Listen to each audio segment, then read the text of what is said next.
விக்ரமாதித்தன் மரத்திலிருந்து வேதாளத்தை தூக்கி கொண்டு வர ஆரம்பித்ததும் வேதாளம் சொன்னது, ராஜா, நான் ஒரு கதை சொல்கிறேன், நீங்க அதற்கு பதில் சொன்னா நான் மீண்டும் மரத்துக்கே போயிடுவேன். பதில் சொல்லாம அமைதியா இருந்தீங்கன்னா உங்க தலை வெடிச்சிரும்னு சொல்லி கதை சொல்ல ஆரம்பிச்சிச்சு. ஒரு ஊர்ல ஒரு அழகான பெண் இருந்தா. அவளை திருமணம் செய்யலாம்னு 3 பேர் வந்தாங்க. மூவருக்கும் அவளை மிகவும் பிடித்திருந்தது. ஒரு நாள் அந்த பெண் பாம்பால் கடிக்கப்பட்டு இறந்து போகிறாள். அந்த மூவரும் வெவ்வேறு முயற்சிகளை செய்தனர் அவளை பிழைக்க வைக்க.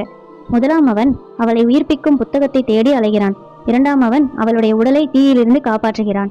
3ஆம் அவன் தன் மந்திரத்தால் அவளுக்கு மீண்டும் உயிர் கொடுக்கிறான்.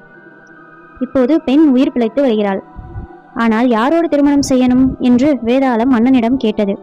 அதற்கு விக்ரமாதித்தன், அவளுக்கு உயிர் கொடுத்த 3வது மனிதன் தான் உண்மையான கணவனாக தகுதியுடையவன். மற்றவர்கள் உதவி செய்தாலும் வாழ்க்கையை மீண்டும் கொடுத்தது 3வது மனிதன்தான். அதை கேட்ட வேதாளம், சரியா சொல்லிட்டே ராஜான்னு சிரிச்சுக்கிட்டே மறுபடியும் பறந்து சென்றது. ராஜா மீண்டும் பிடிக்க செல்கிறார்.